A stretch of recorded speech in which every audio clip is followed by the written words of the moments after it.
Welcome to Democracy Now!, democracynow.org, The War and Peace Report. I'm Amy Goodman.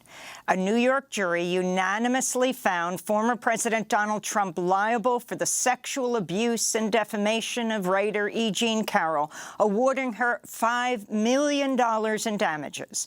The jury, however, rejected a rape charge. During the trial, Carroll recounted her sexual assault by Trump in the dressing room of Bergdorf Goodman in the 1990s.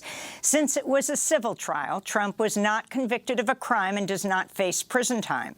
Trump's lawyer said he would appeal, while the ex-president called the verdict a disgrace and said, "I have absolutely no idea who this woman is." In a statement, E. Jean Carroll said, quote, "Today the world finally knows the truth.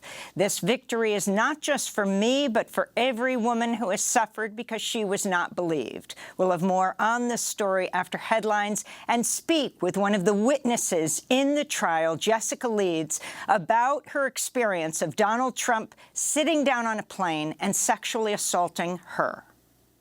CBS News is reporting the Biden administration is expected to publish today new procedures for quickly deporting migrants at the U.S.-Mexico border ahead of the lifting of the Trump-era Title 42 pandemic policy Thursday.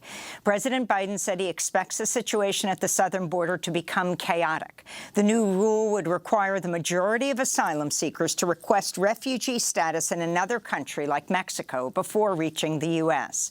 Deported migrants will be barred from re-entering the U.S. for 5 years.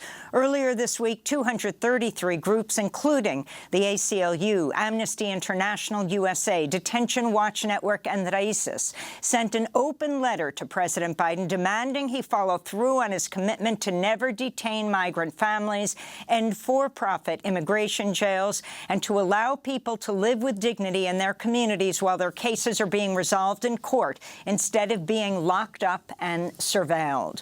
The groups write, quote, "Detention places people in conditions known to cause mental and physical harm and endanger their lives. Detention is not a deterrent to migrants who have no choice but to flee dangerous or violent conditions in search of a better life," they wrote. Meanwhile, immigrant justice groups in Texas held protests in Austin Tuesday to demand lawmakers reject HB 20 and HB 7, which would deputize vigilantes to carry out immigration enforcement in Texas and create a parallel court system to try migrants and smugglers picked up by state-run patrols. President Biden and House Speaker Kevin McCarthy remain at a stalemate over debt ceiling negotiations after meeting Tuesday for the first time in 3 months. The two agreed to meet again as the U.S. inches closer to a possible default as early as June 1st. McCarthy has demanded spending cuts before agreeing to raise the debt limit, which Biden has refused to consider as Democrats slam Republicans of economic hostage-taking. Biden spoke after Tuesday's meeting. Everyone in the meeting understood the risk of default. Our economy would fall into a significant recession. It would devastate retirement accounts, increase borrowing costs. According to Moody's, nearly 8 million Americans would lose their jobs, and our international reputation would be damaged in the extreme. Calls are mounting for President Biden to invoke the 14th Amendment, which would allow him to continue issuing debt bypassing Congress. Biden has said he has not taken that option off the table. In the occupied West Bank, Israeli soldiers shot dead 2 Palestinians during a raid in the town of Qabatia. Meanwhile, Israeli airstrikes in the Gaza Strip continued for a second day, with at least 1 Palestinian killed today after the air raids killed at least 15 Palestinians and wounded 22 others Tuesday, according to officials. This is a shop owner in Gaza. It's a hard situation, to be honest. We face fear. We are staying tuned. We don't know what will happen. The situation is everyone doesn't know what will happen, whether we are going to have a war or ceasefire. In Ukraine, French journalist Armand Soldin was killed in a rocket attack Tuesday in Khassiv Yar, near the war-torn eastern city of Bakhmut. The 32-year-old journalist worked for the AFP news agency. The Committee to Protect Journalists says he's the 15th reporter to be killed since Russia's invasion of Ukraine last year. In more news about the war, the head of the Russian mercenary Wagner Group said President Putin's troops have started to abandon their positions in Bakhmut. This comes as Britain's poised to designate Wagner as a terrorist group. France's National Assembly approved a similar measure Tuesday and urged the European Union to follow suit. In Pakistan, nearly 1,000 people have been arrested as protests broke out following the arrest of the former Prime Minister Imran Khan Tuesday. His supporters gathered today as Khan made another appearance at an Islamabad court where he was indicted for selling state gifts during his premiership between 2018 and 2022. A court yesterday ruled his arrest was lawful as his legal team continued to fight the charges. Former UK Labour Party leader Jeremy Corbyn called Khan's arrest a dark day for democracy. Authorities have shut down social media sites while a judge is set to rule on a request for permission to detain Khan for at least 14 days. This is one of Khan's supporters. What they have done, is this not hooliganism? Is this not terrorism? Imran Khan had gone to appear before court. Now where is Supreme Court? Where is High Court? Where are the judges? In Turkey, President Recep Tayyip Erdogan and his main rival, Kemal Kılıçdaroğlu, have been holding massive rallies ahead of crucial elections this Sunday that could see the end of Erdogan's rule after more than 20 years in power. President Erdogan announced Tuesday his government's raising its workers' salaries by 45% in a bid to counter voter concerns over Turkey's ailing economy amid soaring inflation. Erdogan also is facing continued backlash over his response to the catastrophic February earthquake and damning reports of lax building regulations and neglecting warnings about the safety of structures.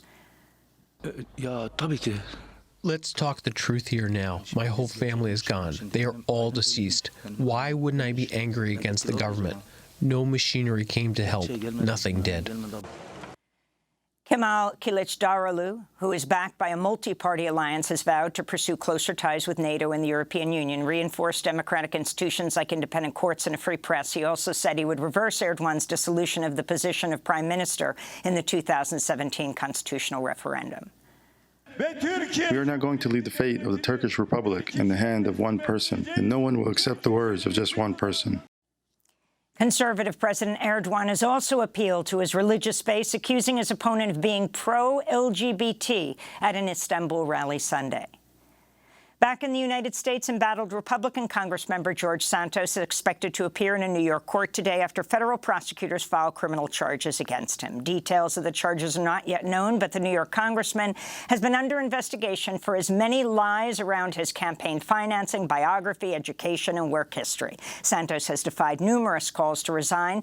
Separately, a hearing in Brazil is scheduled for Thursday over charges Santos committed check fraud.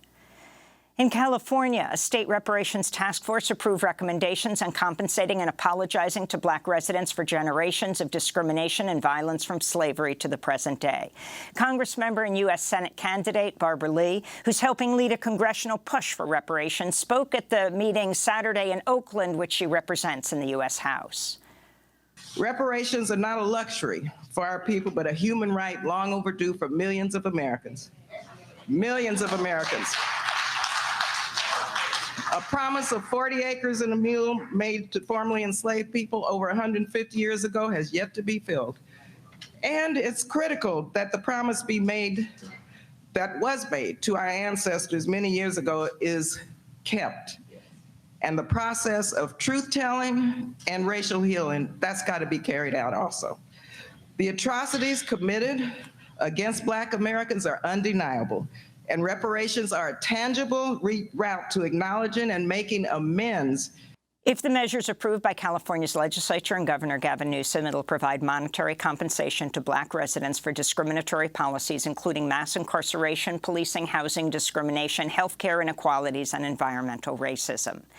In labor news, Service Employees International Union workers at the union's headquarters in Washington, D.C. have authorized a strike as they continue contract negotiations for better wages and protections. Many walked off the job Tuesday as employees accused the SEIU president, Mary Kay Henry, and the secretary-treasurer of supporting union-busting tactics and refusing to negotiate in good faith. Paramount Global is laying off a quarter of its staff and shutting down MTV News. Head of Paramount Media Networks Chris McCarthy made the announcement to employees in an emailed memo. Paramount's also the parent company of CBS, Nickelodeon, Comedy Central, and Showtime. The latest media layoffs come after massive job cuts at Vice News, BuzzFeed is closing, and other companies. And David Miranda, Brazilian journalist and the first LGBTQ member of the Rio de Janeiro City Council, has died at the age of 37. The news was announced by his husband, journalist Glenn Greenwald, on Tuesday.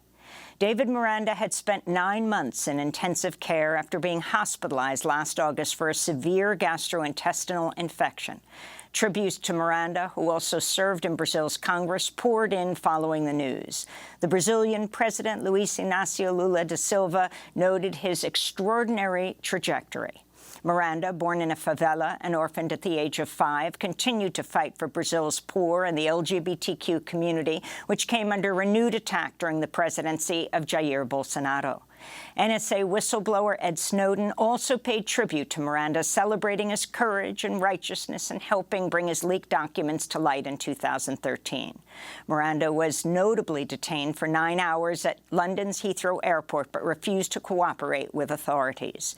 Snowden wrote, "It was that courage that set him free," unquote. David Miranda is survived by his husband and their 2 children. And those are some of the headlines. This is Democracy Now!, democracynow.org, The War and Peace Report.